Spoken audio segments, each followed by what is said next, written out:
তুমি তো সবটা শুনলে, এবার আমরা তোমার মতামত চাই। দেখো, দেবকে আমরা বন্যির সামনে এইভাবে প্রেজেন্ট করেছি। অ্যাকচুয়ালি কি জানো তো, কলেজ লাইফে দেবের হবি ছিল অ্যাক্টিং। আমি যদি ভাবতে পারছি না, আমি এত ভালো অভিনয় করলাম যে বন্যি ধরতেই পারলাম না। আসলে কি বলতো, বন্যি নিজেকে খুব চালাক মনে করে। এবার দেখ কি হয়। কি আর হবে, চোরের উপর বাটপাড়ি হবে। একদম।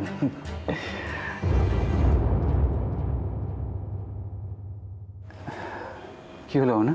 এটা তোমরা একদম ঠিক করোনি রিজু। এসব নিয়ে কেউ কারোর সঙ্গে মজা করে? আর এখানে এখানে লড়াইটা আমার, আমি লড়তে চাই।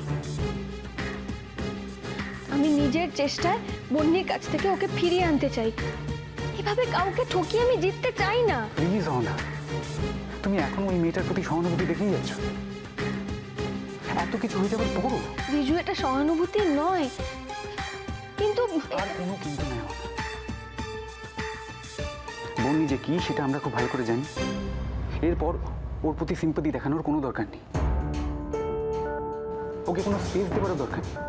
ওকে স্পেস দিলে আমাদেরই ক্ষতি।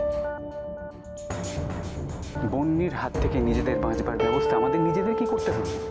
আর এটা তো ঠকানো নয়, আমরা শুধুমাত্র আসল সত্যিটা, বন্যির স্বরূপটা মেজদা ভাইয়ের সামনে, ইনফ্যাক্ট সবার সামনে তুলে ধরার একটা চেষ্টা করছি। দেখো, বন্যি আমার অনেক ক্ষতি করেছে, কিন্তু বন্যির কোনো ক্ষতি আমি মেনে নিতে পারবো না। বুঝলাম, আপনি হয়তো আমাকে ঠিক ভরসা করতে পারছেন না। না না, মানে তা নয়। না, ঠিক আছে। আসলে আমি পেশায় সাইকোলজিস্ট। খুব সাধারণ, খুব ছাপোষা লাইফস্টাইল আমার।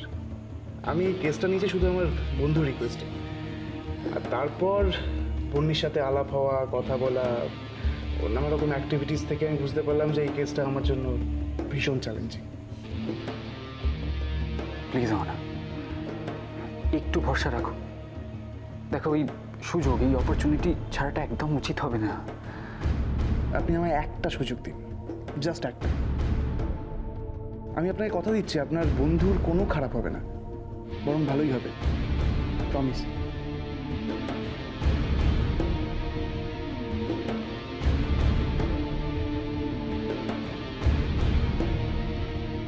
কোনোভাবেই এই দেবকে হাতছাড়া করা যাবে না। এই একেবারে হীরের ডিম পাড়া হাঁস, না, হাতছাড়া করা যাবে না। অর্জুনটা মহান হতে গিয়ে নিজের সর্বস্ব এই অহনাকে দান করে